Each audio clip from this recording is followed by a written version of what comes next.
Caríssimos, nós estamos então reiniciando o segundo vídeo acerca da reconvenção.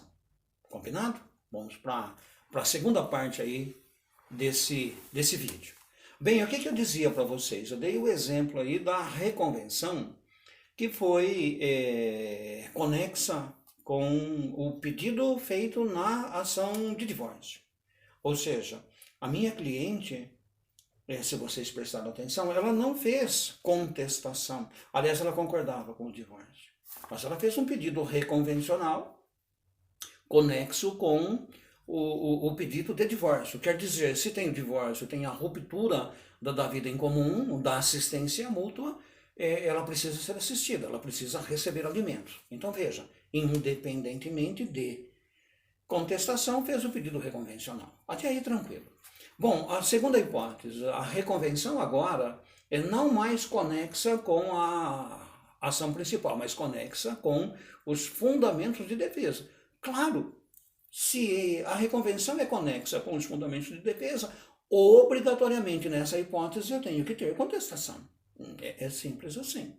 Então veja, o réu faz a sua contestação, aquele gesto que eu faço, né? Impugna, se contrapõe, se defende em relação ao pedido do autor e usa esses mesmos fundamentos de defesa para fazer o pedido reconvencional. Olha um exemplo tranquilo que a gente encontra no nosso dia a dia forense.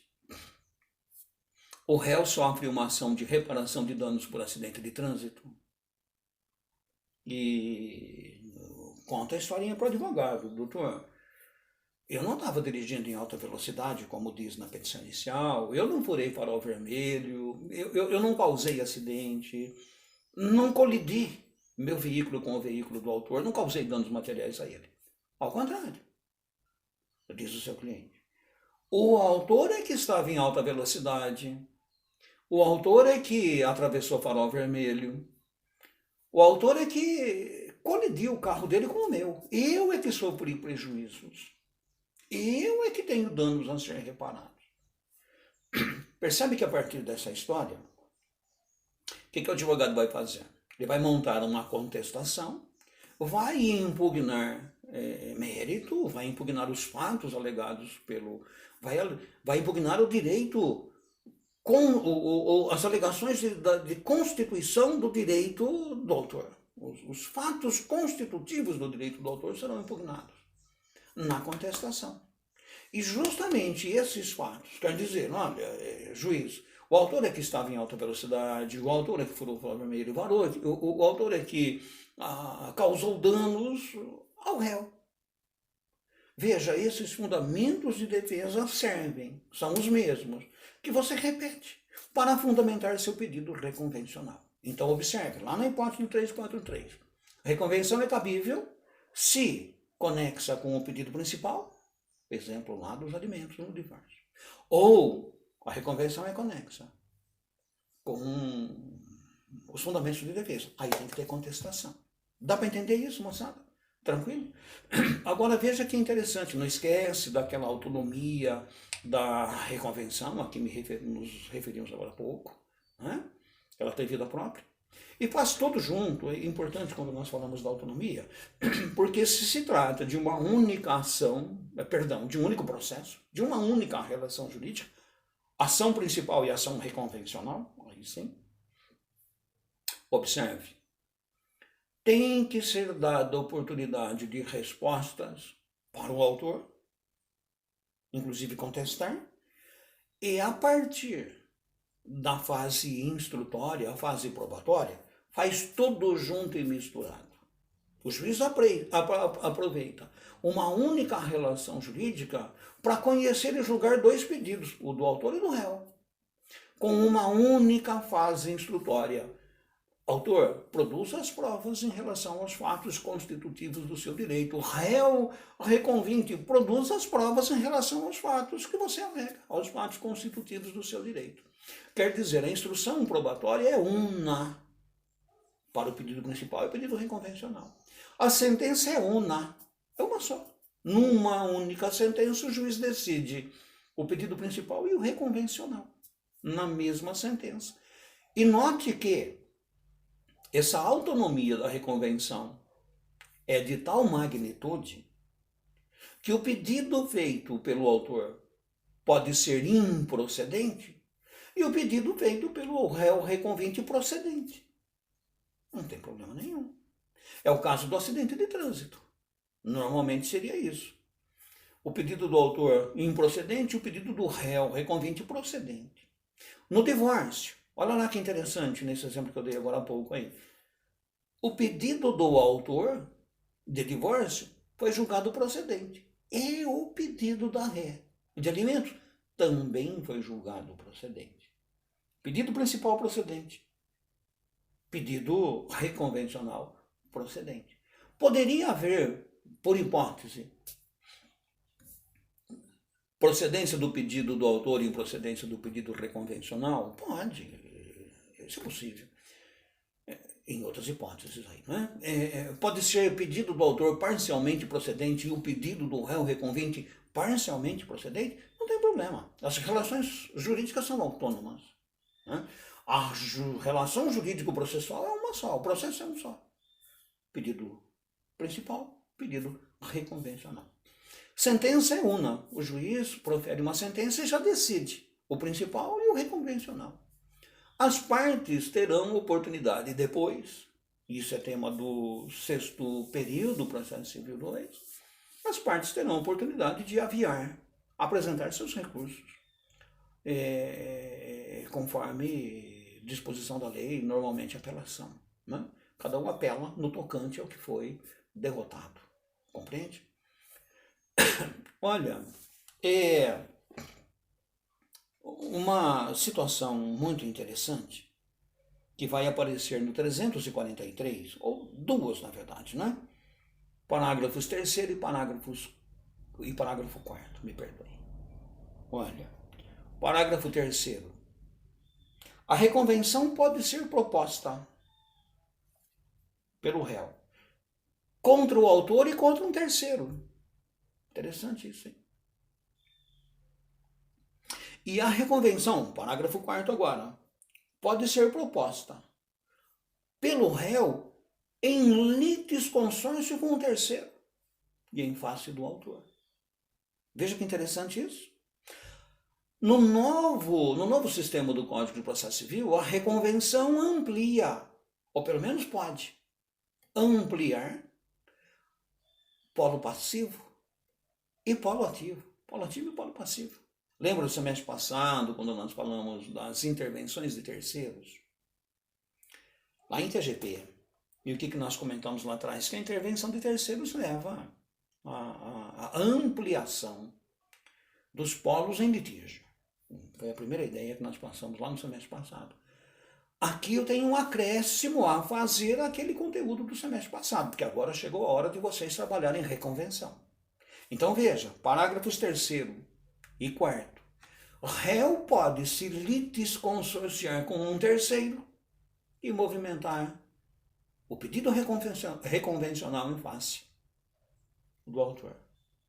Assim como o réu pode, sozinho, mover pedido reconvencional em face do autor e de um terceiro, que figurariam como réus reconvintes. Dá para entender isso? É um instituto da reconvenção ampliando ou polo ativo ou polo passivo, ou ambos, não há o que impede. Caríssimos, claro, parágrafo 6º é importante, né? Veja, se você está fazendo contestação, advogado, se está fazendo contestação e reconvenção, faça tudo numa peça só. Essa é a ideia do novo CPC. Então veja, você trabalha o que tem que trabalhar em contestação, as preliminares, comentamos ontem, vídeo de ontem. Trabalha as preliminares, aqueles 13 dispositivos, parágrafos do 337. Lembra disso? Argue todas as preliminares de contestação, passa ao mérito impugnando os fatos trazidos pelo autor, impugnando o direito, impugnando a fundamentação jurídica, impugnando o pedido, se defendendo, pedindo que o pedido seja julgado improcedente. Isso é contestação. Pula uma linha, mesma peça, dá uns enters aí no seu Word e começa a fazer um pedido reconvencional. Deduz os fatos constitutivos do direito do réu reconvinte.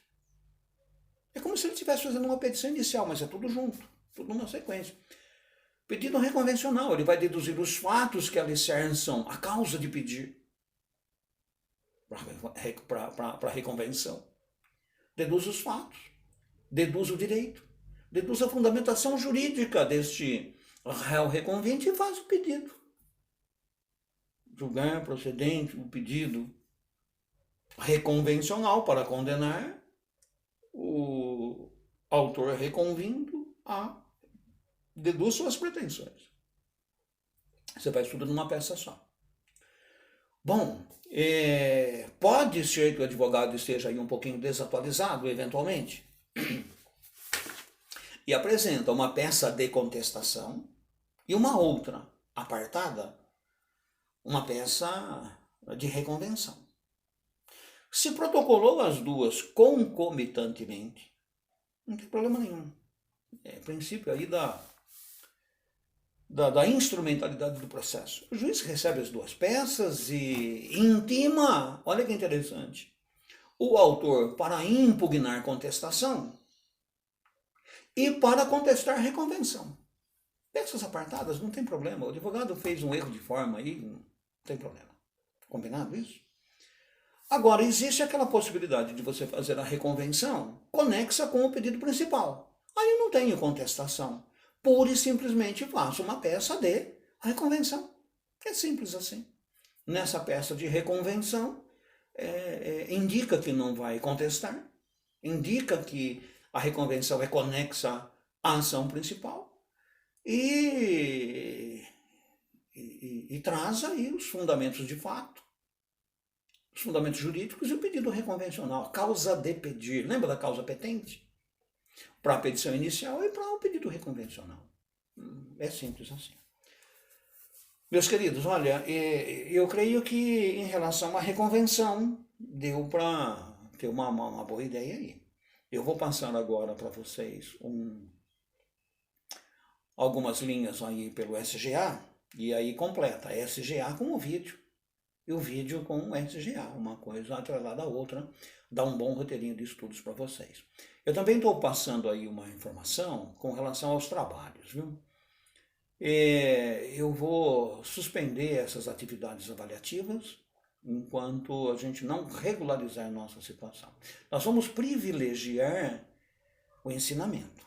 Isso eu faço questão de estar passando os vídeos, que vocês acompanhem, que estudem, que compreendam e aproveitem bem o semestre por esse aspecto. Avaliar, meus queridos, depois a gente vê isso, tá bom? Não vamos, nesse momento, nos preocupar com avaliação. Vocês não serão prejudicados. Entendam bem o que eu estou dizendo? Né? Fica aqui um combinado entre nós só, mas a avaliação vem depois. Importante agora é que você aprenda, que você entenda. Chique, meus queridos. Obrigado pela atenção de vocês. Olha, segunda e terça da semana que vem, mais vídeos, tá bom? Eu vou nos dias programados para as nossas aulas, vocês recebem os vídeos. Combinado, meus queridos? Boa noite para vocês. Felicidade.